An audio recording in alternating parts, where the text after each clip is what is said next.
자, 감사합니다. 어제 지난 시간에 자바 이 수업에 대한 오버뷰 진행되는 것 말씀드렸습니다. 여러 셋업 문제로 이제 오늘 첫 번째 강의를 시작하게 되었고, 오늘은 자바를 이용한 객체 지향 프로그래밍 방법에 대한 원리와 절차와 기본 사항들을 배우는 시간으로 하겠습니다. 혹시 질문 있으면 하시고. 예.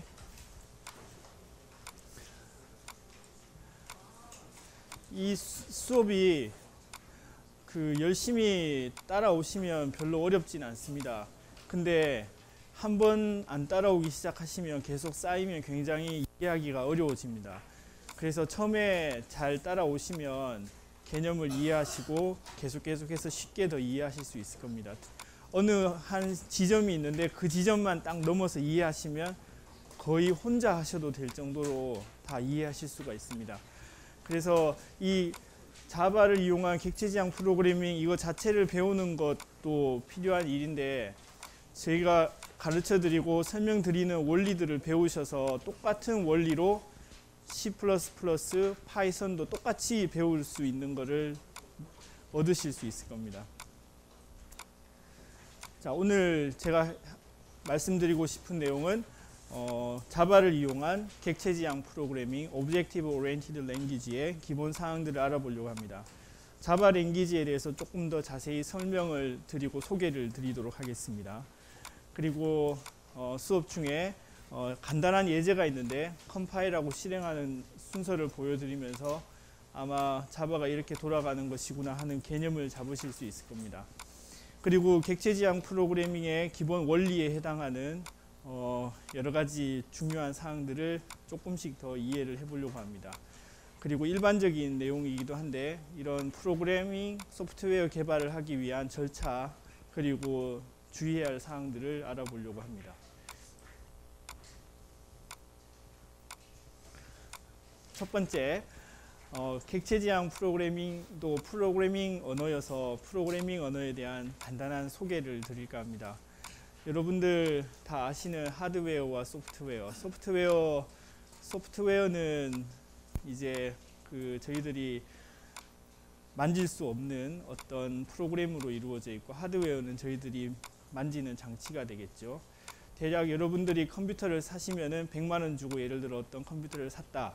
그러면은 대략적으로 한 80만 원 내외가 70만 원에서 80만 원 내외가 하드웨어 부품 값이고 30만 원 내외가 소프트웨어 값이라고 생각하시면 됩니다. 계속해서 소프트웨어의 가격 퍼센트가 조금씩 더 올라가고 있습니다. 그래서 뭐 창조경제, 지식경제 이런 얘기에서 소프트웨어의 중요성이 계속 더 가중되고 있습니다. 소프트웨어는 간략하게 말씀드리는데 프로그램과 데이터의 집합으로 생각하시면 됩니다. 어플리케이션의 로직이라고 얘기하고 어떤 사람들은 어플리케이션이라고도 부르기도 합니다. 소프트웨어를 잘 이해를 하시면 여러분들이 산업공학도로서 여러 사람들과 커뮤니케이션하고 계획을 세우고 운용하고 하는데 굉장히 도움이 많이 됩니다. 그 중에 자바 랭귀지가 가장 많이 쓰이는 언어 중에 하나이기 때문에 필요한 지식이라고 생각을 합니다. 프로그래밍 언어는 여러 가지가 있습니다. 여러분들 어떤 프로그래밍 언어를 알고 계신가요? 베이직? 비주얼 베이직 아시나요? 비주얼 베이직? 아마 3학년, 4학년 때쯤에 경영정보 시스템 과목에서 비주얼 베이직을 가르칩니다. 엑셀에 연결된 비주얼 베이직 어플리케이션이 다 비주얼 베이직으로 되어 있습니다. 비주얼 베이직 어플리케이션, VBA라고 합니다. VBA.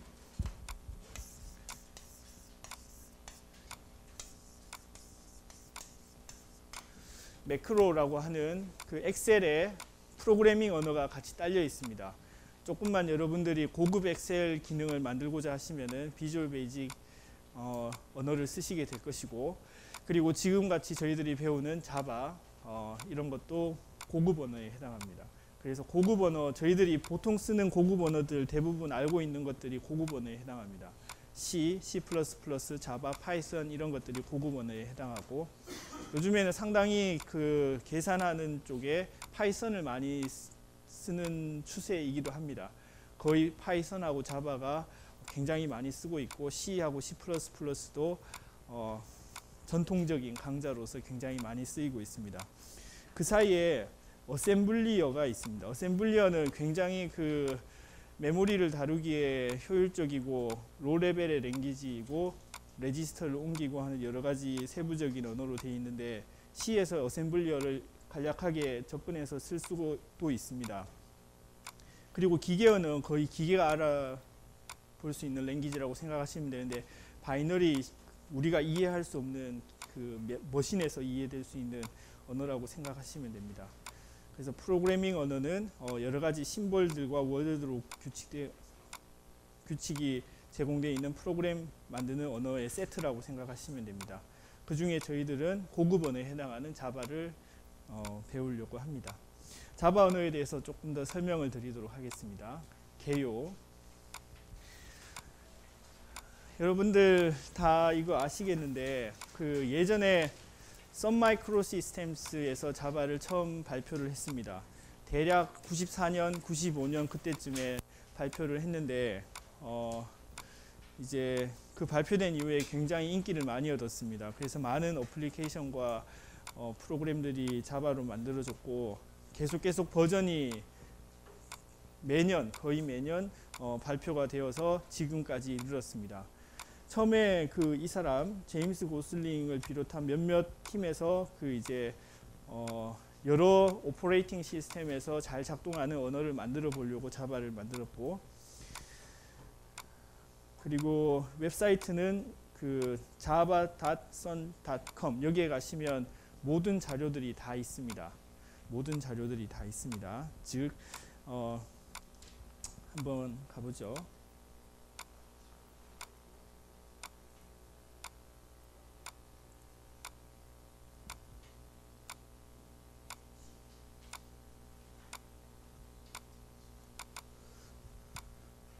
javasun.com 가시면 여기에 자바 링크가 있습니다.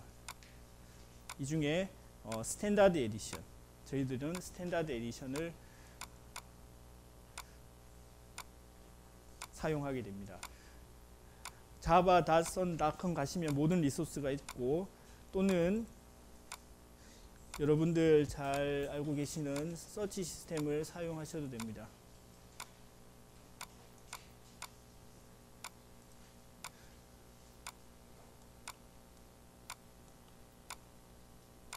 예를 들어서 구글 같은 데 가서 자바 다운로드, 자바 인스톨 같은 걸 치시면 거의 다 java.com으로 연결이 됩니다.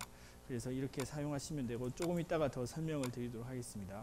모든 자료는 java.sun.com에 가서 저희들이 다운받아서 사용할 수 있습니다. 그래서 스탠다드 에디션은 거의 저희들이 프리로 사용할 수 있습니다. 그래서 언제든지 다운받아서 바로 어플리케이션을 만들어서 필요한 작업들을 할 수 있는 장점이 있습니다. C에 비하면 조금 더 쉬운 편이죠. C도 물론 퍼블릭한 그 GNU 컴파일러들이 있는데, 가장 많이 쓰이는 비주얼 스튜디오를 다운로드 받으려면 굉장히 골치 아프고 힘듭니다. 그거에 비하면 훨씬 더 쉽고 간단하게 진행할 수 있습니다. 다음으로 자바의 그 언어의 특징을 설명을 드리도록 하겠습니다. 이 좋은 특징들을 다 저희 과목 시간에 배우지는 못하더라도 거의 중요한 것들은 대부분 배우게 될 겁니다.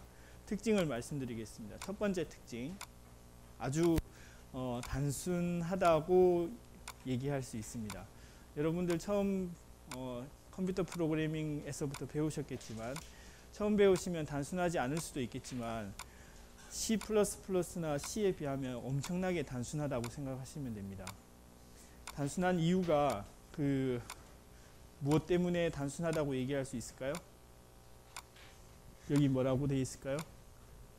메모리 처리가 자동으로 이루어지는 부분이 있습니다. 즉 C에서는 흰 메모리를 사용한 다음에 프리를 사용자 프로그래머가 의식적으로 맞도록 해줘야 되는데, 자바에서는 그 작업을 가비지 컬렉터가 자동으로 사용되지 않는 레퍼런스를 수거해 갑니다. 그렇기 때문에 프로그래머 만드는 설계자의 입장이 훨씬 더 수월해지고 단순해진 것들이 있습니다.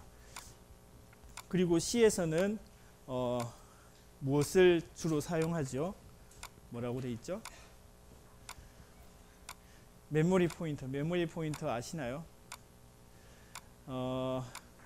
변수의 주소값을 가지고 있어서 그 주소값과 변수가 가지고 있는 값을 같이 사용할 수 있도록 해줍니다. 주소를 알면 그 주소에 무슨 값이 있는지를 바꿀 수가 있는 주소 값을 가지고 있는 변수가 메모리 변수라고 포인터라고 생각하시면 됩니다. C에서는 이 메모리 변수를 도입을 해서 굉장히 많은 일을 합니다. 메모리 포인터를 전달해서 그 메모리 포인터가 가리키고 있는 곳의 데이터를 바꾸고 다시 메모리 포인터를 다시 리턴 값으로 보내주고 그런 식으로 메모리 포인터 작업들을 굉장히 많이 해서 손쉽게 프로그램을 짜는 대신에 C에서는 메모리 포인터를 사용하는 대신에 자바에서는 그게 있을까요? 없을까요? 없다고 돼 있죠. 없고 대신 무엇을 사용할까요? 뭐라고 돼 있습니까? 레퍼런스, 참조 변수를 사용합니다. 거의 포인터의 역할을 대부분 다 감당합니다. 그러면서도 포인터의 위험성을 제거한 레퍼런스를 사용하고 있습니다. 포인터의 위험성은 조금이라도 잘못된 곳에 액세스를 하면 프로그램이 다 크래시가 되어버립니다. 파워풀한 대신에 굉장히 위험성이 많은 단점이 있는데 자바에서는 그거를 굉장히 간략하게 해서 레퍼런스를 만듭니다. 레퍼런스가 무엇이냐? 오브젝트의 그 위치를 알려주는 포인터와 같은 역할을 하는 변수인데 그거에 대해서 저희들이 계속 배울 겁니다.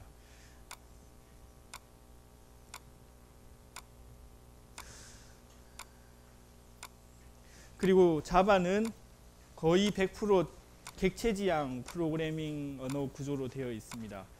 객체지향 프로그래밍 언어로 되어 있다는 말이 무슨 말이냐 하면 C 같은 언어를 여러분들 해보신 분들도 있겠지만 C 같은 언어는 프로시저럴 언어여서 함수를 호출하고 끝내고 호출하고 끝내고 이게 순차적으로 이루어져 있습니다. 그러니까 개념의 프로그램의 개념이 시퀀스하게 순차적으로 진행되어 있습니다. C에서는. 근데 자바에서는 오브젝티드 오리엔티드 방식으로 해당하는 문제나 상황을 객체지향 오브젝트로 바꾸어서 그 오브젝트 범위 내에서 시퀀스하게 움직입니다.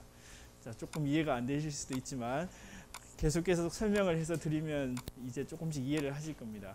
문제의 현상들을 객체지향 프로그래밍 방식으로 바꾼 다음에 그 사이에서 필요한 대로 호출하고 불러서 쓰는 객체지향 프로그래밍 모형을 다 가지고 있습니다. 그래서 자바가 그 이후에 굉장히 많이 사용되고 있습니다. 객체지향 프로그래밍 언어를 사용하면 C같이 시퀀셜하게 쓰는 것에 비해서 장점이 뭐가 있을까요? 응? 예를 들어서 굉장히 프로그램이 효율적으로 진행될 수 있습니다. 이거는 디자인과 계획을 잘 세워야 되는 부분도 있는데 여러분들이 자동차를 만들었고 오토바이를 만들었으면 그거에 해당하는 공통적인 부분이 있겠죠. 엔진이 있고 타이어가 있고 이런 부분을 한 번에 만들어 놓으면 다시 또 사용해서 자동차 만들 때도 사용할 수 있고 오토바이 만들 때도 사용할 수 있고 그리고 트럭 만들 때도 사용할 수 있고 그런 식으로 공통적인 부분을 만들어서 재사용 가능하게 해서 프로그램과 여러 가지 구조 측면에서 굉장히 효율적으로 관리할 수 있습니다. 대신 무엇을 저희들이 지불해야 될까요? 객체지향 프로그래밍 언어에 대한 것을 이해하고 잘 계획을 세워야 됩니다.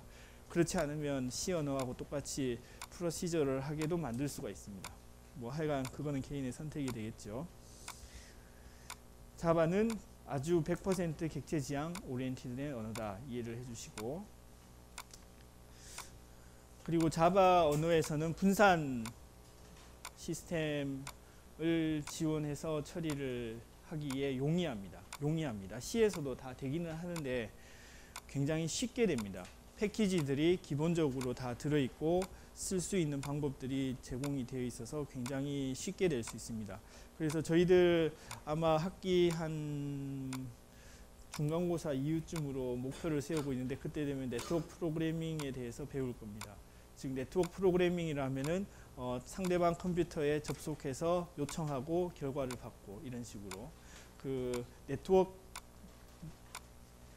처리가 굉장히 수월하게 진행이 된다.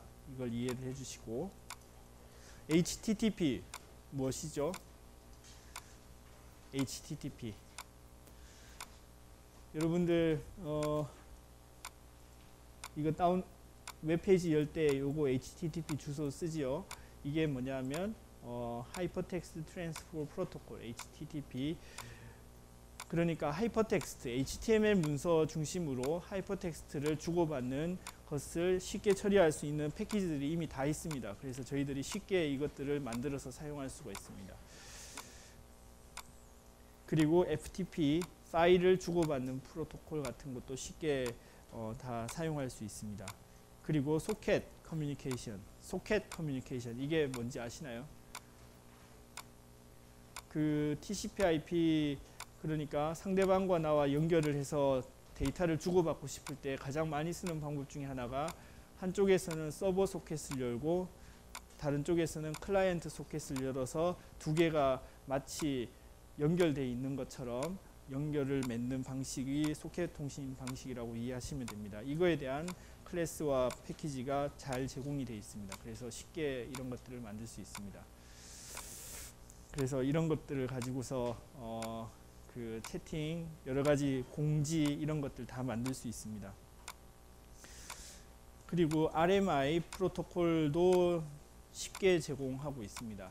즉 상대방이 어떤 계산기 프로그램을 만들어서 서비스를 하고 있으면 내가 계산기 더하기 빼기 나누기 곱하기를 따로 안 만들어도 괜찮습니다. 왜냐하면 그쪽에서 제공해 주면은 그쪽에 있는 결과를 호출해서 쓰고 결과만 받아서 쓸 수 있습니다.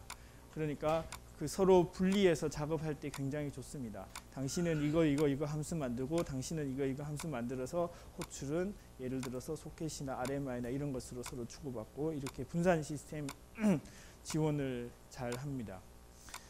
그리고 XML 문서 교환을 할 수 있는 웹 서비스도 자바에서 잘 지원하고 있습니다. XML 문서가 뭔지 아시나요? Extensible Markup Language, 그 텍스트 형태의 파일인데 그 마크업을 열고 닫고 형태로 저희들이 표현하고 싶은 문서를 텍스트로 적어 놓은 일반적인 그 문서 표현 방식이라고 생각하시면 됩니다. 이런 것들도 쉽게 저희들이 자바를 통해서 만들 수 있습니다. 그리고 자바의 또 특징, 비교적 안전하다고 얘기할 수 있습니다. 비교적 안전하다고 얘기할 수 있습니다. 즉 클래스를 한번 만들면, 바이너리 코드를 한번 만들면 그거를 바꾸기가 굉장히 어렵습니다. 그 말은 열심히 노력하면 조금 바꿀 수는 있습니다. 근데 그거를 바꾸는 것 연구하는 사람들도 많긴 한데 굉장히 어렵습니다. 그러니까 한번 만들면 거의 바꾸기 어렵고, 또 예를 들어서 자바 애플릿, 지난 시간에 잠깐 보여드렸죠. 그런 자바 애플릿 같은 경우는 실행하는 컴퓨터하고 그걸 제공하는 컴퓨터끼리만 데이터를 주고받을 수 있게 되어 있습니다. 그래서 다른 데이터끼리는 연결이 안 되어서 안전성을 확보를 하는 기능들이 다 들어가 있습니다. 그리고 뒤에도 설명드리겠지만 J2EE 버전 같은 데 가면은 여러 사용자들의 보안 레벨, 크리덴셜, 그리고 여러 가지 패스워드 설정하는 패키지들이 다 들어 있습니다. 그래서 그런 것들을 충분히 이용하시면 굉장히 안전하게 프로그램을 만들기에 용이합니다. 자, 그 다음에 자바 언어의 특징 중에 가장 큰 특징 중에 하나가 이겁니다. 그 예전에 94년도쯤에 썬마이크로 시스템에서 자바를 만들 때 목표 중에 하나가 이거였습니다. C 같으면은 소스를 한번 만들고 이거를 오퍼레이팅 시스템에 맞게 새로 컴파일을 계속 해야 했었습니다. 즉 윈도우에서 돌리려면 윈도우에 맞는 실행 파일을 만들어야 되고, 그 다음에 리눅스나 뭐 맥이나 아니면은 뭐 솔라리스 오퍼레이팅 시스템 이런 다른 오퍼레이팅 시스템에서 돌아가게 하려면 그거에 맞는 걸 또 컴파일을 또 했어야 됐습니다. 그래서 여러분들 프로그램 다운로드 받을 때 가끔 보실 겁니다. 윈도우용 클릭 아니면 리눅스용 클릭 그렇게 따로 되어 있는 경우 많이 있을 겁니다. 그런데 자바는 실행 파일을 뭐 자바 클래스 측면에서는 한 번만 만들면 됩니다. 그래서 한 번만 만들어서 그걸 들고 다니면서 원할 때 여기서도 실행할 수 있고 저기서도 실행할 수 있고 그래서 굉장히 그런 측면에서 플렉서블하게 작동이 됩니다. 그래서 9호 모토가 이거였습니다. 한 번 만들어서 계속 돌릴 수 있도록 해보자. 자, 그걸 하기 위해서 조금 더 설명을 드릴게요. 컴파일러와 해석기가 합쳐져 있습니다. 컴파일러는 무엇이냐? 컴파일러는 자바 텍스트 프로그램을 바이트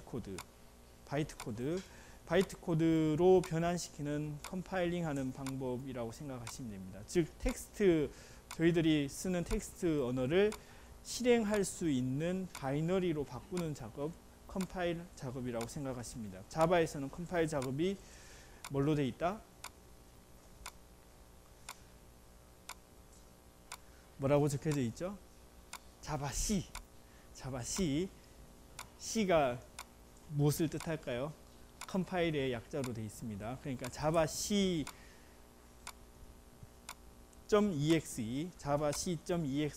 컴파일하는 프로그램입니다.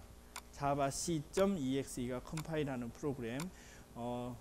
좀 이따가 간단한 예제를 보여드리면서 설명을 드리겠습니다. 그리고 요 바이트 코드가 자바 내부에 버추얼 머신이라고 있습니다. 버추얼 머신이 이 컴파일된 바이트 코드를 내부적으로 해석을 합니다. 인터프리테이션을 하는 겁니다. 그래서 그걸 실행해서 결과로 보여줍니다.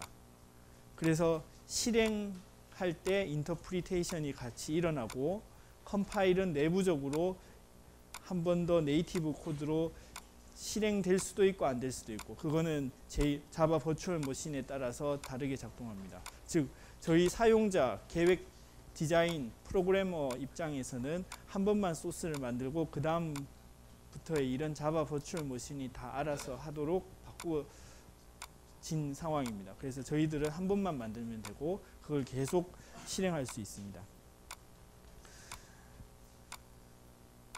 네이티브 코드라고 제가 말씀을 드렸는데 네이티브 코드의 뜻이 뭘까요? 제가 무슨 뜻으로 네이티브 코드라고 말씀을 드렸을까요? 예를 들어서 여러분들 윈도우 오퍼레이팅 시스템 많이 사용하시면 DLL 파일 많이 있죠? 그 DLL 파일은 윈도우에서만 작동하나요? 맥에서도 작동하나요? 윈도우에서만 작동합니다. 그러니까 윈도우에서만 고유하게 실행되는 네이티브 코드라고 생각하시면 됩니다. 그런 네이티브 코드를 안 만들도록 자바 버추얼 머신에서 제공을 해주는데 그런 네이티브 코드는 자바 버추얼 머신에서 자체적으로 저희들이 옵션을 주면 자체적으로 만들어서 사용을 하게 되어 있습니다. 그러니까 저희들은 전혀 신경을 안 써도 되는 겁니다. 그걸 하는 방법이 JIT 옵션을 키면 됩니다. JIT Just in Time Compiler 옵션을 키면 됩니다. 자바 버추얼 머신이 알아서 네이티브 코드로 만들어서 속도를 더 빨리 향상을 시켜줍니다. 자, 여기서 확인.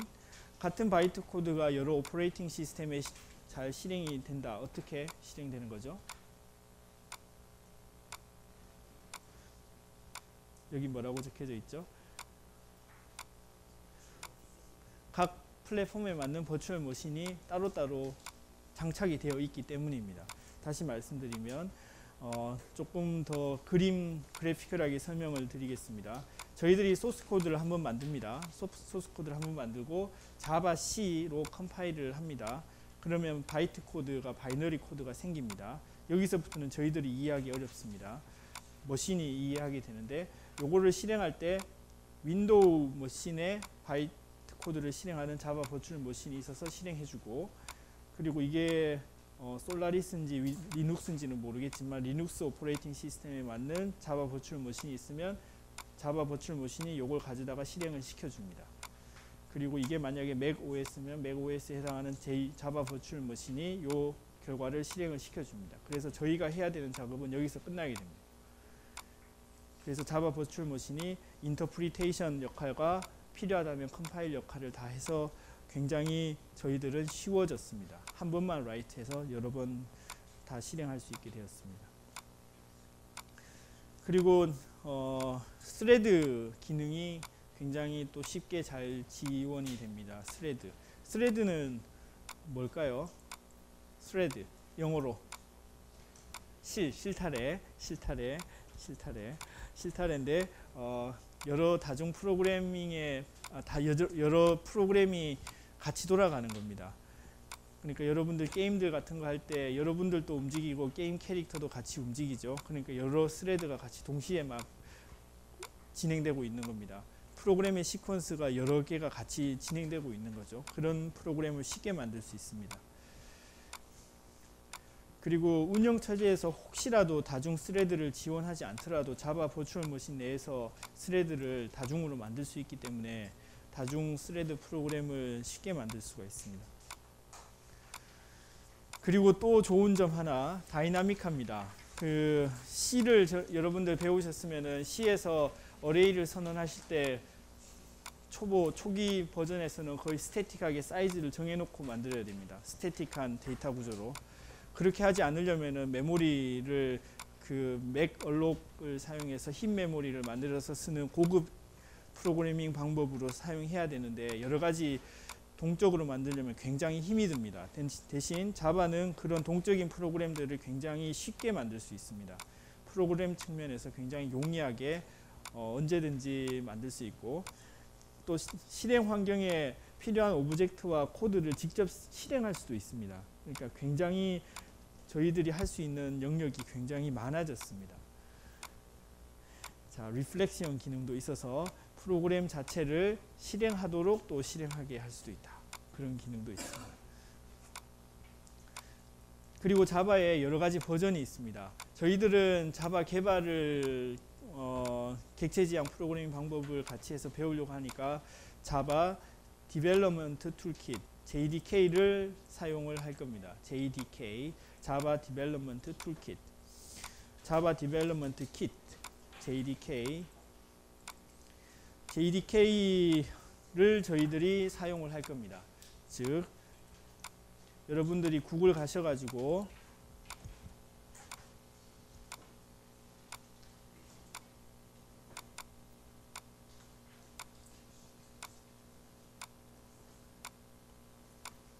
JDK 다운로드 이거 쓰실 수 있겠죠. 구글이나 네이버나 네이트나 야후나 JDK 다운로드를 치시면은 거의 첫 번째 올라올 겁니다. 서치 결과에. 거기 중에 넷빈즈하고 JDK가 같이 있는 버전을 다운받아서 설치를 하시면 됩니다. 요거를 이 컴퓨터에서는 미리 해 놓아서 지금은 되어 있는데 여러분들이 집에 가셔서 JDK 다운로드를 검색하셔서 넷빈즈와 JDK가 같이 있는 버전을 설치를 하시면 됩니다. 여러분 컴퓨터 환경에 맞게 뭐 대부분 윈도우 시스템을 쓰시면 윈도우에 아마 64비트, 32비트 두 개 중에만 선택을 잘 하셔가지고 다운로드 받아서 설치를 하실 수가 있을 겁니다. 그렇게 되면 여기에 이런 폴더가 생길 겁니다. 프로그램 파일즈 x86 이 컴퓨터에 대해서는 봅시다. 이게 64비트 모양이죠. 예, 64비트 운영 체제로 되어 있죠. 64비트. 그래서 64비트에 해당하는 프로그램 파일즈 밑에 자바 폴더 밑에 폴더 몇 개 있나요? 2개 카운트할 수 있겠죠. 그 중에 요 첫 번째 뭐라고 적혀져 있나요? JDK 눈을 좀 크게 뜨시면 읽을 수 있습니다. 이거는 RE는 여기 뭐라고 되어 있죠? 자바 런타임 인바이러먼트. 이거는 실행만 할 수 있는 겁니다. 실행만 할 수 있는 폴더가 여기 있었고, 그런데 저희들이 JDK를 다운로드 받아서 설치를 하면 이 폴더가 하나 더 생깁니다. JDK 1.7.0 여기에 bin 폴더에 가시면은 java c.exe가 있습니다. java c.exe 그리고 여기에 java.exe도 있습니다. java.exe 자, java c.exe는 컴파일할 때 사용하는 저희들이 사용하는 명령어가 될 것이고 java.exe는 실행할 때 사용하는 명령어가 될 겁니다.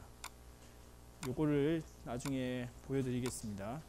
그래서 저희들은 자바를 이용한 객체 지향 프로그램을 배워야 되고 만들어야 되기 때문에 요거를 쓸 겁니다. JDK 다운로드 받을 때 어떻게 JDK 다운로드해서 넷빈즈하고 같이 있는 걸 설치를 하시기를 바랍니다. 그리고 JRE는 런타임 버전에서 실행 코드만 있고 여기에는 컴파일러가 없습니다. 즉 무슨 말이냐면 JRE 밑에 bin에 가면은 여기에는 실행 파일 중에 java.exe는 있는데 java c.exe는 없다는 얘기입니다. 무슨 말인지 이해가 됐나요? 무슨 말인지 이해됐나요? JRE 밑에 bin 폴더에 가면은 java.exe는 있는데 java c.exe는 없다는 말입니다. java c.exe가 뭐 하는 거라 그랬죠? 컴파일하는 기능인가 그랬는데 JRE에는 컴파일하는 기능이 안 들어가 있다는 얘기입니다. 자, 그리고 엔터프라이즈 에디션 자바가 있습니다. 엔터프라이즈 에디션 자바. 엔터프라이즈 에디션은 자바 스탠다드 버전 위에 작동하는 겁니다. 자바 스탠다드 에디션을 기본으로 해서 거기에다가 추가적인 저희들의 웹 서비스라든지 여러 가지 저희들 뭐 동적인 웹 프로그래밍 여러 가지를 구축할 수 있는 기능들이 더 들어가 있습니다. 거기에 JSP, 서블릿, EJB, 자바 메시지 서비스, JMS, 그리고 시큐리티 이런 여러 가지 기능들이 여기에 더 들어가 있습니다. 그래서 자바 스탠다드 에디션을 잘 이해를 하시면 자바 엔터프라이즈 에디션을 쉽게 이해할 수 있습니다. 자바 엔터프라이즈 에디션은 웹 어플리케이션 개발용으로 맞추어져 있는 다른 패키지입니다. 저희들은 자바 스탠다드 에디션을 주로 배우고 학기 후반부쯤에 자바 엔터프라이즈 에디션의 일부분을 저희들이 연습을 해볼 겁니다. 이해하는 차원에서. 그리고 자바 마이크로 에디션도 있습니다. 이 외에 여러 가지 자바 뭐 카드, 자바 뭐 여러 가지 에디션들이 많이 있는데 자바 에디션은 아주 작은 용량으로 줄였습니다. 자바 스탠다드 에디션을 작은 용량으로 줄여서 가정기기 그리고 작은 머신에 들어갈 수 있도록 거기에 자바 버추얼 머신을 옮겨 놓는 겁니다. 칩에. 그래서 작은 자바 프로그램들이 돌아갈 수 있도록 하는 마이크로 에디션도 있습니다. 이게 저희들이 배우게 될 자바 스탠다드 에디션인데 굉장히 많습니다. 굉장히 제공되는 어플리케이션의 패키지들이 많습니다. 예를 들어서 여기에 AWT라고 있죠. AWT는 저희들이 중간고사 전에 배울 그래피컬 유저 인터페이스의 초기 버전입니다. 초기 버전의 그래피컬 유저 인터페이스를 만드는 툴킷. 그리고 스윙은 조금 더 고급화된 그래피컬 유저 인터페이스를 만드는 패키지. 그리고 애플릿, 지난 시간에 잠깐 보여드렸던 웹에서 사용되는 작은 자바 프로그램 애플릿도 만들 수 있고, 예를 들어서 여기에 RMI도 있고, 그리고 JVM, TI, 그리고 자바 네이티브 인터페이스 여러 가지 기능들이 여기에 다 들어 있습니다. 이게 자바 스탠다드 에디션의 전체라고 생각하시면 됩니다. 이거 전체를 다 배우는 데는 굉장한 시간이 많이 걸리는데 기본을 잘 이해하시면 같은 방식으로 문서를 읽어가면서 쉽게 배울 수 있습니다. 쉽게 배울 수 있습니다.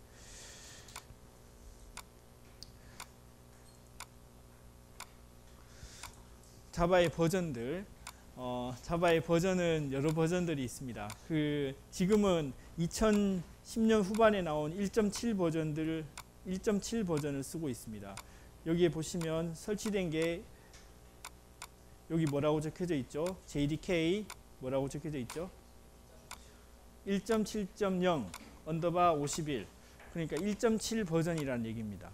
1.7 버전인데 앞에 1을 빼고 7 버전이라고 통상적으로 얘기를 하고 있습니다. 그래서 이게 바로 버전 7이라는 얘기인 겁니다.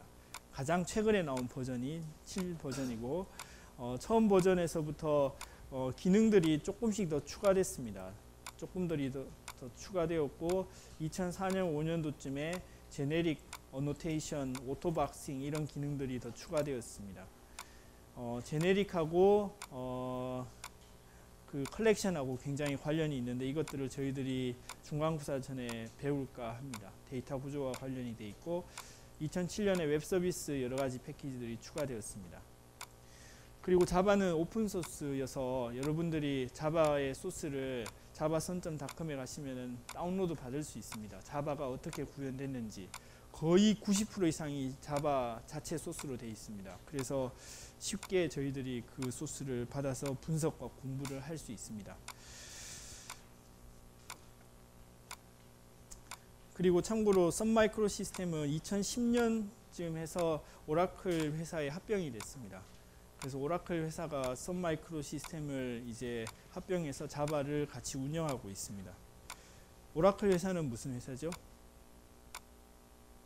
데이터베이스 제공업체, 그리고 데이터베이스 관련된 컨설팅 여러가지 비즈니스 업체로 생각을 하시면 됩니다. 오라클이 굉장히 잘 나가고 있습니다. 그 데이터베이스 업계의 거의 최강자인데 여러 회사들이 오라클에게 도전장을 내밀고 있는데 아직 오라클이 굉장히 1등을 달리고 있습니다.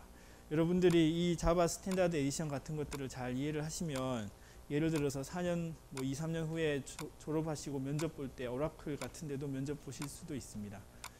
실제로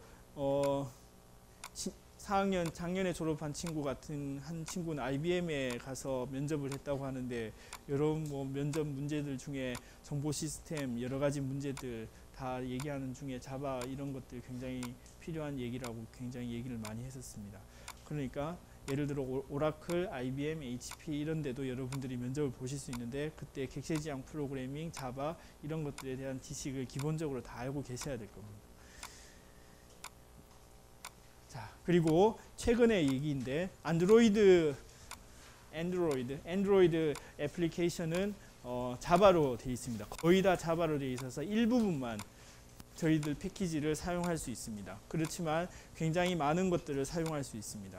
그러니까 스탠다드 에디션의 아주 쇼트 버전이라고 생각하시면 됩니다. 그렇기 때문에 자바를 이해를 하시면은 거의 로직을 거의 다 가져다가 쓰실 수 있습니다. 약간 환경 구축하는 것만 조금만 다를 뿐이지 로직은 그대로 자바 로직 그대로 작동이 된다고 생각하시면 됩니다. 조금 다른 가상 머신을 이용하고 있는데 거의 같은 자바 로직이 돌아간다고 생각하시면 됩니다. 자, 이제 그 자바 프로그램의 구성에 대해서 설명을 드리도록 하겠습니다. 자바 프로그래밍의 구성. 자바 프로그래밍은 자, 이거를 잘 이해를 해야 되는데 이제부터 이제 잘 이해하시면 됩니다. 지금까지 졸으셨으면 이제 눈을 잘 뜨시고 잘 이해를 하시면 됩니다. 자바 프로그램은 여러 클래스로 구성이 됩니다. 굉장히 그 개념이 조금 혼돈스러워요. 근데 한번 이해를 하고 나면 아, 저 사람이 저렇게 얘기하는구나. 아, 저 사람도 이렇게 얘기하는구나. 이해하실 수 있을 겁니다. 여러 클래스로 구성이 되어 있습니다. 하나의 클래스는 여러 메서드로 구성이 되어 있습니다. 그리고 메서드 안에는 여러 가지 스테이트먼트들이 있습니다. 자, 자바 애플리케이션은 메인 함수로부터 시작합니다. 자, 이거를 개념적으로 말씀드렸고 한번 해볼까 합니다. 간단한 프로그램, 자바 프로그램 중에 간단한 거 greeting.java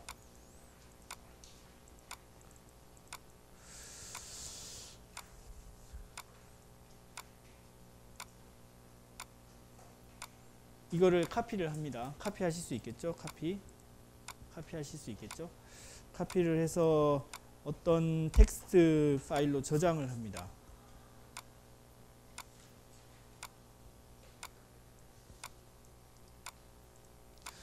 이렇게 하실 수 있겠죠? 자, 이렇게 하실 수 있을 거라 생각합니다. 그 다음에 이거 저장을 원하는 위치에 하십시오. 원하는 위치에. 예를 들어서 D에 제가 폴더를 하나 만들어 볼게요. 여기 밑에 이름을 무슨 이름으로 하면 좋겠습니까? 그리팅. 잘 아시네요. 그리고 재수하시는 분들도 다 아시겠지만 다 요 이름으로 하면 되는 겁니다. 클래스 이름으로, 대표 클래스 이름으로 하면 됩니다. 그리팅 닷 끝나는 파일을 뭘로 해야 될까요? 자바. 텍스트 파일인데 파일 익스텐션, 파일 확장자만 자바로 바꾸면 됩니다. 그러니까 자바 이렇게.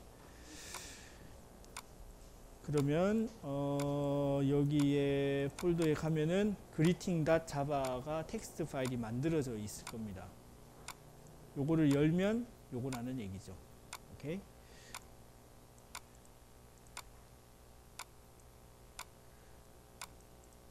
요걸 열면 바로 요거라는 얘기입니다. 자, 이게 저장이 되었고, 그 다음에 여러분들 커맨드 파일을 잘 사용 안 하셨을 것 같은데 cmd를 치면 됩니다. 커맨드 파일 cmd, 실행 환경에서 cmd를 치시면 됩니다. cmd를 치면 이렇게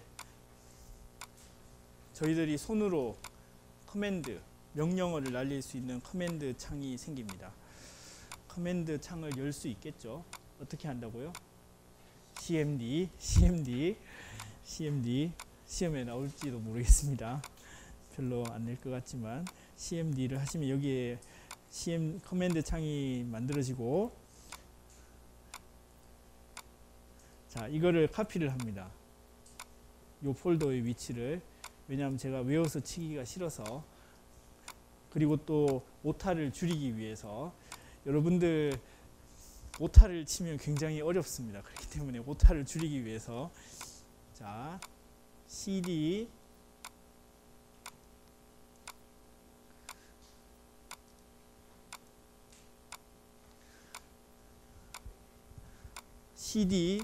change directory 폴더의 위치를 바꾸려고 하는 겁니다.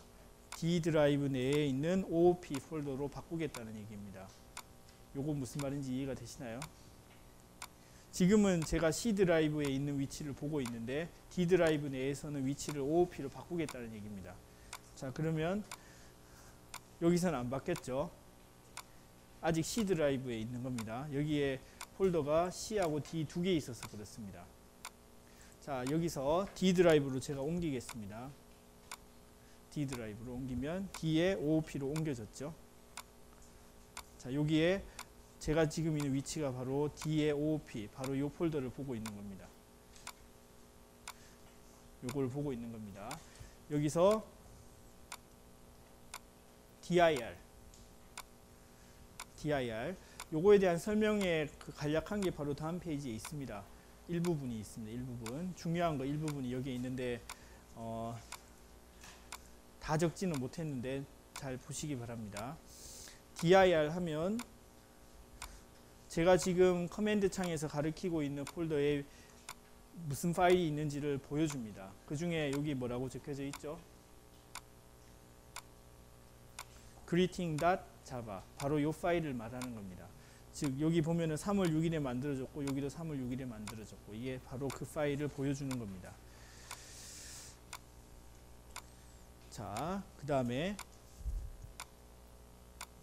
화면을 깨끗하게 처음부터 시작하고 싶으면 CLS Clear Screen CLS를 치시면 화면이 그냥 깨끗하게 처음으로 돌아갑니다. CLS 자, 제가 하고 싶은 게 자바 컴파일러를 하고 싶은 겁니다. 그래서 자바 C를 실행하고 싶어요. 자바 C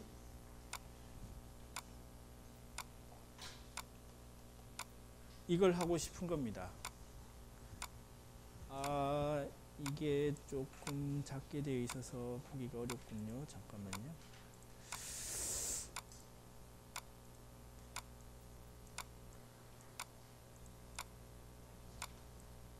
제가 이걸 하고 싶은 겁니다. 자바 C 컴파일을 하고 싶습니다. 이 파일을 이렇게 하고 싶은 겁니다. 근데 이렇게 하면 여기서는 자바 C가 명령어가 실행될 수 없습니다 라는 메시지가 나오죠. 그걸 위해서 제가 패스를 지정해야 됩니다. 패스를 지정해야 됩니다. 패스를 지정할 때 자바 디벨롭먼트 키트의 BIM 폴더까지 여러분들이 이 폴더를 복사를 하십시오. 복사를 하시고 그 내용이 여기에 적혀져 있습니다. 여기에 그대로 적혀져 있습니다. 지금 제가 말로 순서를 보여드리는 겁니다. set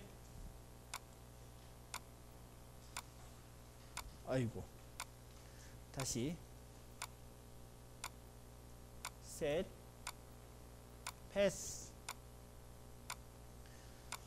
pass라는 환경 변수를 더 추가를 시키고 싶은데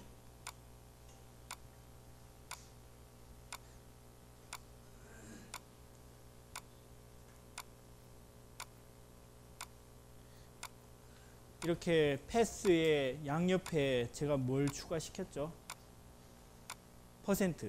퍼센트를 양옆에 추가시켰습니다. 여기에도 이렇게 했죠. 여기에도 set pass는 패스 양옆에 퍼센트를 추가시켰습니다. 그러니까 이 말은 기존의 패스에다가 요거를 더 추가시키겠다는 겁니다. 자, 계속 해볼게요.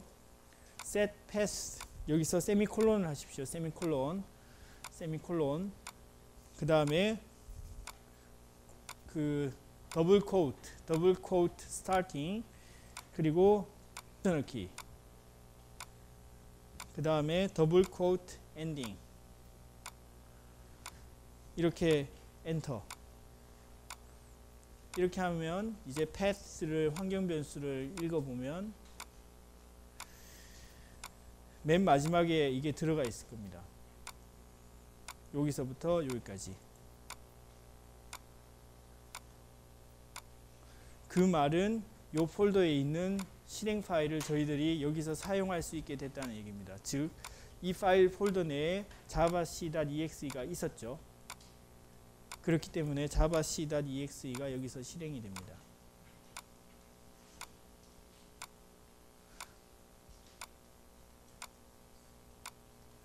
자, 다시. 자, 이걸 해서 이 환경 변수에 이거를 추가시켰죠. 이 폴더 밑에 javac.exe가 있는 걸 말씀드렸죠. 그렇기 때문에 이거를 실행한 이후에는 javac.exe를 저희들이 여기서 사용할 수가 있게 된 겁니다. 자, 그걸 하기 위해서 여기까지 했고, 자, 그럼 다시 저희들이 하고 싶은 거는 javac, 자바 컴파일, 이 파일, D 밑에 OOP 밑에 이 파일, greeting.java 이거를 카피를 해서 여기에다가 붙여 넣으면 여기 클래스가 생겼죠. 클래스 파일이 생겼습니다. 요 파일을 자바 파일을 컴파일을 해서 바이트 코드가 여기서 생긴 겁니다. 자, 요거는 저희들이 만든 텍스트 파일이고 이거를 전혀 알아보기 어려운 이런 파일로 바꾼 겁니다. 이런 파일로 바꾼 겁니다. 텍스트 정보가 있는데 이걸 가지고 저희들이 이해하기 어려워요. 자바 버추얼 머신이 해석을 해줍니다. 이거를. 자, 그러면 이거를 실행할 때는 어떻게 하냐면, 실행할 때는 java.exe를 쓰면 됩니다. java.exe java greeting 하면 이 로직이 실행이 된 겁니다. 이 로직이 실행이 된 겁니다.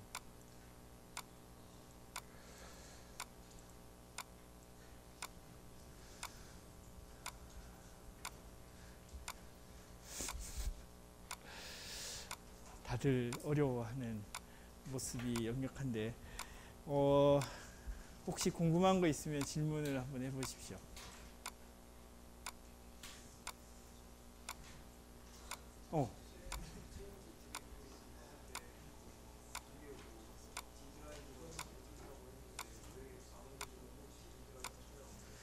그거는 윈도우 시스템에서 드라이버의 이동을 C 콜론 D 콜론으로 따로따로 해주도록 만들어져 있기 때문에 그런 겁니다. 그거는 처음에 C 드라이브 내에 있었기 때문에 D 드라이브에서의 위치를 여기로 옮기고 싶어서 그렇게 한 겁니다. 즉 처음에 CMD를 열어서 D 드라이브로 바로 옮기면 D 드라이브의 위치가 바로 맨 위에 위치에 있게 되죠. 그런데 여기에서 똑같이 해도 상관은 없습니다. D 밑에 이렇게 해도 되는데 이렇게 가나 이렇게 가나 똑같기 때문에 뭐 이렇게 간 겁니다. 전달이 됐나요? 또 질문. CD는 change directory. 그러니까 지금 제가 가리키고 있는 이 커맨더 창에서의 위치를 어느 폴더로 바꾸고 싶다. 어느 폴더를 사용하겠다 하는 그 폴더의 위치를 바꾸는 역할을 하는 게 CD. 또 질문. 예, 질문.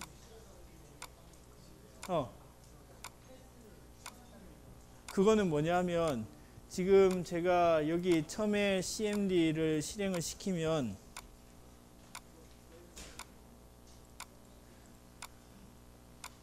자바 C 명령어를 이 친구가 이해를 못하고 있죠. 왜냐하면 이 친구가 어디에 있는지 찾지 못하기 때문에 그렇습니다. 그래서 찾을 수 있도록 그 위치를 더 추가를 시켜준 겁니다. 더 찾아보라고 하는 위치를.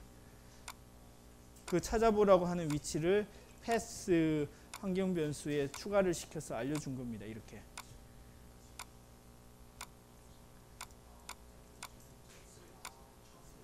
이렇게 패스에 환경 변수를 추가를 시키면 이 폴더 밑에 있는 것도 이 친구가 찾아서 해당하는 exe 파일을 직접 실행을 시켜주는 겁니다.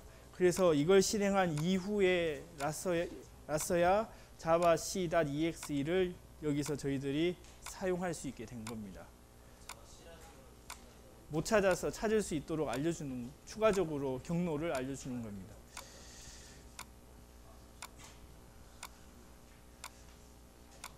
또 궁금한 거?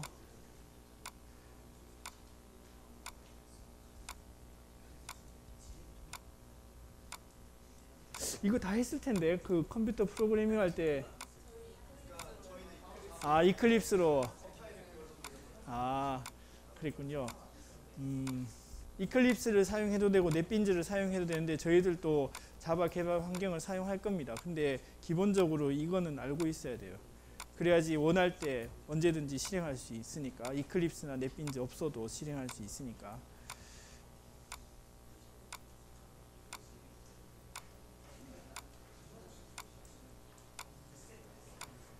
그 이클립스나 넷빈즈에서는 이 작업을 이클립스나 넷빈즈 내부에 다 해놓아서 저희들이 쉽게 버튼만 누르면 되도록 해준 상황이었고, 이거는 저희들이 필요한 대로 더 작업을 해서 절차를 정확하게 이해할 수 있는 그 순서대로 해본 겁니다.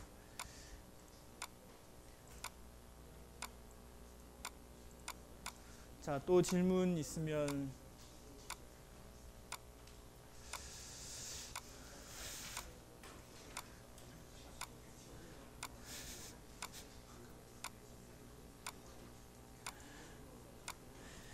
자, 그러면 여기 자바를 컴파일을 해서 클래스 파일이 생긴 겁니다. 요게 클래스 파일입니다. 클래스 파일, 바이너리 파일. 요거를 실행할 때 자바를 이용해서 실행을 한 겁니다. 자, 그 다음에 여기서 만약에 여러분들이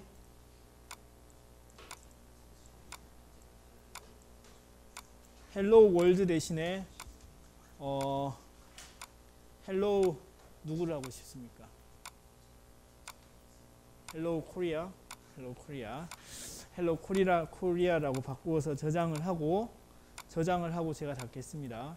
그런 다음에 이거를 컴파일을 해야 되겠죠. 바뀐 소스 파일을 다시 새로운 바이너리로 바꾸려면 컴파일을 해야 됩니다. javac.exe. 여기에는 환경 변수가 실행이 안 되었나?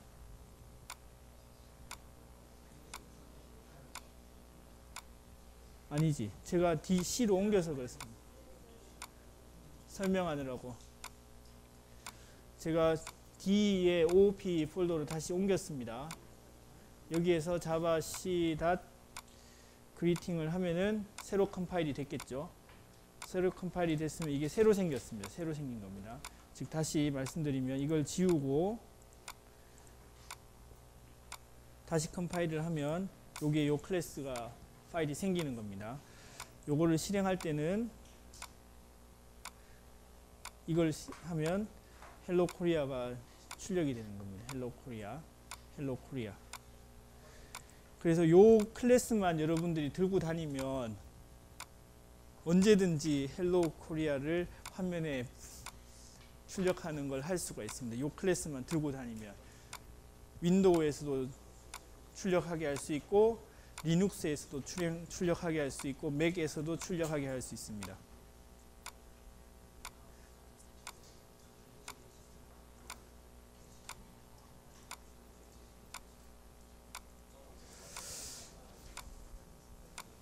자, 여기에 그 기본적인 그 설명이 있는데 하면서 더 많은 것들을 했는데 잘 한번 해보십시오. 이거는 집에 가서 한번 해보셔야지 알 수 있습니다.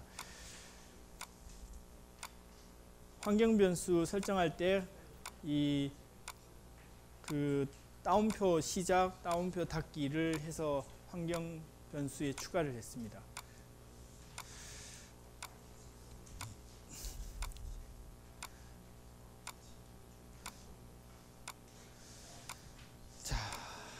그 다음에 클래스 구조와 객체지향 프로그래밍의 기본적인 원리를 조금 더 설명을 드리고 오늘 수업을 마치도록 하겠습니다. 자바 프로그래밍의 기본 구조는 여러분들 여기서 보셨던 것처럼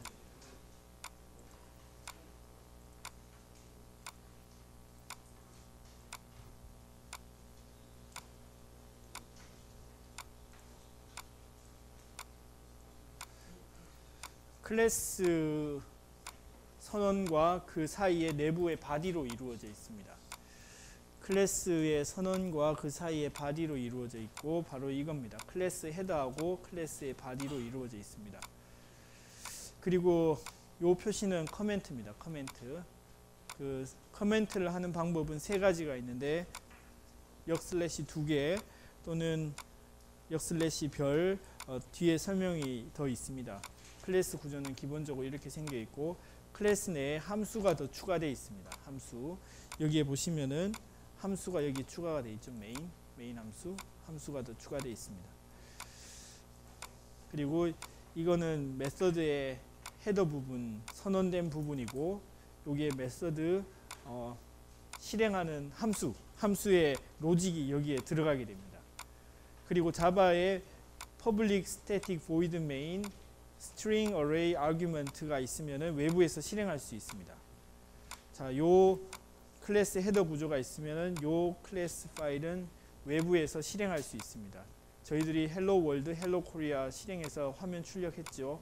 그런 것처럼 출력하고 싶으면 요 함수가 있어야 됩니다. 그래야지 외부에서 자바로 실행할 수가 있습니다. 적혀져 있어야죠. 그거 없으면 실행이 못 찾아서 실행을 못 합니다. 요거는 뭐냐면 나중에 배울 텐데 뒤에 저희들이 파라미터를 더 추가해서 할 수 있죠. 예를 들어 greeting A, 그러니까 파라미터를 더 추가를 해준 겁니다. 지금은 A가 무시가 되어서 전혀 사용이 안 되고 있는데 A를 넣어서 이걸 만들 수 있습니다. 무슨 말인지 전달이 됐나요? greeting 다음에 오는 요 스트링 값들이 여기에 argus에 들어가게 되는 겁니다. 나중에 배우게 될 텐데 예를 들어서 이거를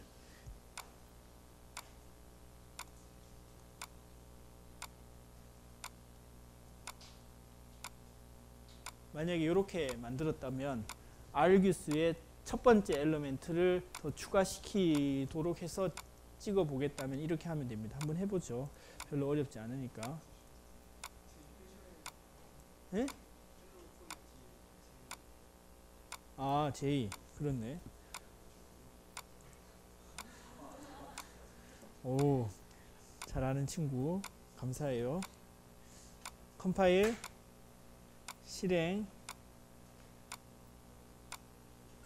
실행할 때 뒤에 A를 줄게요. 그러면 A가 뒤에 따라서 붙어오죠.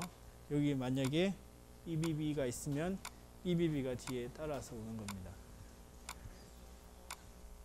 즉 요거는 첫 번째 거를 지칭하게 하는 스트링입니다. 그러니까 저희들이 실행할 때 여러 가지 파라미터, 아규먼트를 줄 수 있습니다. 여러 파라미터를 줄 수 있습니다.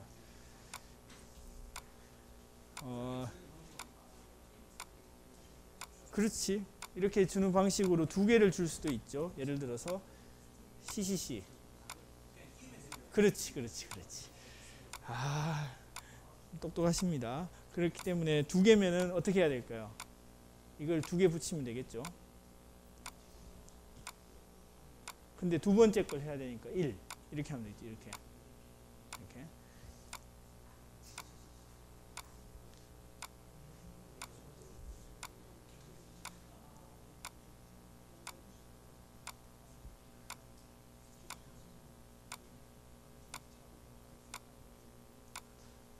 무슨 말인지 이해가 됐나요? 뒤에 파라미터 아규먼트가 A, BBB 두 개가 들어갔죠. 그 두 개를 같이 붙여서 보내도록 프로그램을 바꾼 겁니다. 아주 단순하게.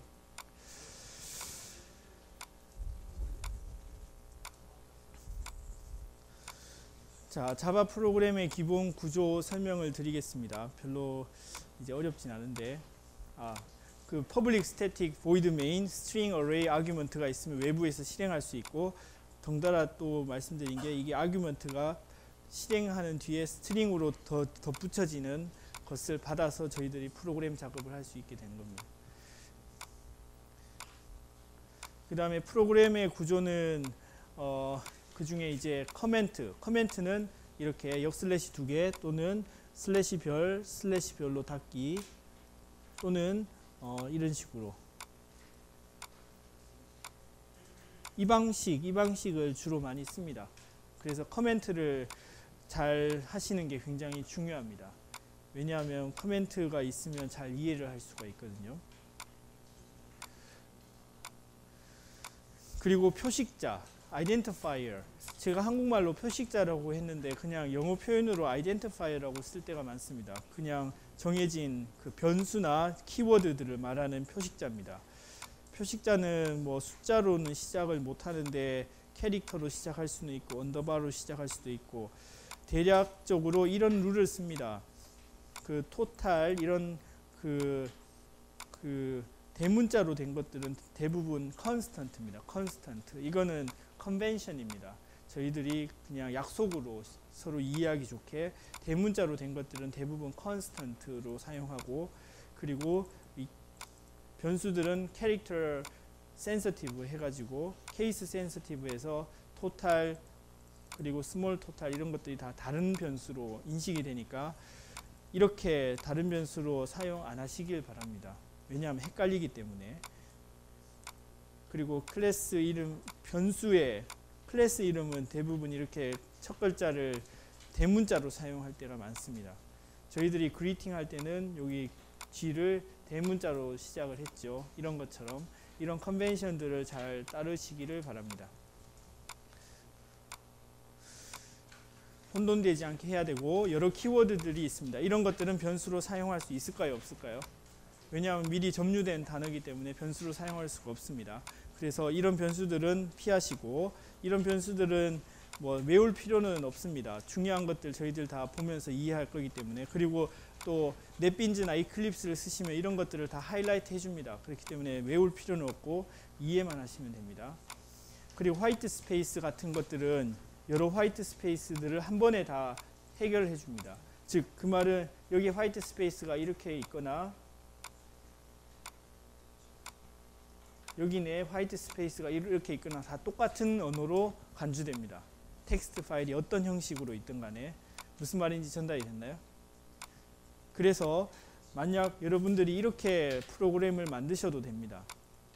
이렇게 굉장히 줄을 한 번에 합쳐서 이해하기 어렵게 하지만 두 줄로 이렇게 만들 수도 있습니다. 대신 이해하기가 굉장히 어렵습니다. 굉장히 어려워서 농담으로 그거는 두 줄만에 해결할 수 있어 이렇게 얘기를 하는데 두 줄의 양이 엄청 길고 이렇게 할 수도 있겠죠. 하여간에 이렇게 만들 수도 있는데 별로 추천하고 싶지는 않습니다. 포맷이 굉장히 좋지 않습니다. 자, 그 다음에 일반적인 그 프로그램 개발의 기초적인 내용들을 좀 더 말씀을 드릴 텐데, 그 여러 가지 문제들을 풀기 시작을 할 겁니다. 작은 문제들에서부터 조금 큰 문제들까지. 프로그램에서 요구사항이 무엇인지 처음에 잘 확인해야 됩니다. 요구사항이 무엇인가. 여러분들이 만약 컨설팅 회사에 가실 수도 있고 아니면 제조회사에 가실 수도 있고 아니면 퀄리티, 품질 부서에 가실 수도 있고 맨 처음에 일을 하실 때 다른 팀과 또는 상대방과 당신이 무엇을 원하는지를 명확하게 얘기하는 게 굉장히 중요합니다. 처음에 프로그램이 무엇인가, 즉 요구사항이 무엇인가, 조금 더 정확하게 인풋이 무엇이냐, 아웃풋이 무엇이냐, 그리고 무슨 바운더리가 있느냐, 무엇은 아닌 걸로 하자, 무엇은 아닌 걸로 가정하자, 이런 식으로 바운더리를 정해야 됩니다. 인풋이 무엇이냐, 아웃풋이 무엇이냐, 바운더리가 무엇이냐. 그리고 프로그램 랭귀지로 소스를 만들어서 컴파일을 해서 컴퓨터가 알아볼 수 있는 코드로 전환을 시키고, 그리고 디버그와 에러, 버그 같은 것들을 고치고, 그리고 테스팅하고 문서화를 해야 됩니다. 이쪽이 굉장히 중요합니다. 나중에 가면 갈수록.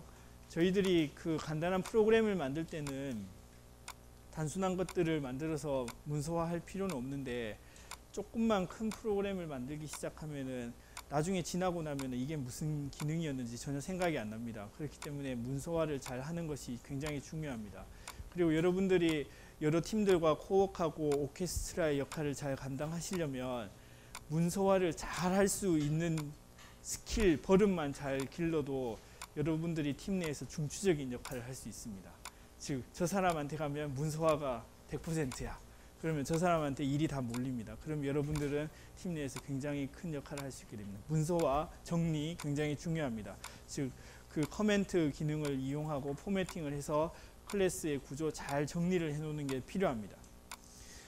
이것들을 위해서 이렇게 텍스트 파일을 사용을 할 수도 있는데, 이렇게 하면 굉장히 간편하고 심플하고 단순한 측면은 있지만 조금 힘들 때도 많습니다. 그래서 개발 환경을 사용하는데, 예전에는 이클립스 많이 사용하셨죠.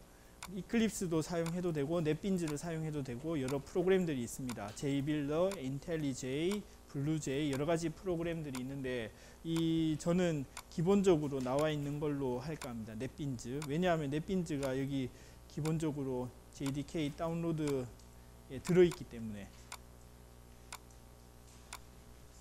여기에 넷빈즈가 있기 때문에 여러분들이 언제 어디서라도 바로 즉시 프로그래밍 언어를 이용해서 개발을 할 수 있도록 저는 넷빈즈를 기본으로 쓸 겁니다. 이클립스를 사용해도 상관없고 다 똑같습니다. 이 개발 환경들은 조금씩 다른데 하나만 이해하시면 거의 같은 환경으로 다 이해하실 수 있을 겁니다. 프로젝트 만들고 파일 추가하고 컴파일해서 실행하고 다 이게 개발 환경에서 실행이 되는데, 여러분들이 지금 오늘 보신 것처럼 이렇게 커맨드에서도 다 할 수가 있습니다. 조금만 수고스럽지만 요게 하는 게 훨씬 더 수월할 때도 있습니다. 왜냐하면 개발 환경이 그 설치가 안 되거나 없을 때는 이렇게 해서 바로 실행할 수 있는 것도 할 수 있어야 되거든요. 자, 체크아웃 문제 이거는 한 번씩 보시고 자, 요걸 하고 이제 오늘 수업을 끝내도록 하겠습니다. 프로그램 랭귀지에서 머신 랭귀지로 바꾸는 작업은 컴파일, 자바에서는 컴파일이 자바 C. 자바에서 다양한 플랫폼에서 실행 가능한 이유는 자바 버추얼 머신이 바이트 코드를 클래스를 실행시켜 주기 때문에. 자바 컴파일러가 소스 코드를 컴파일하면 무엇이 생기나? 클래스 파일이 생깁니다.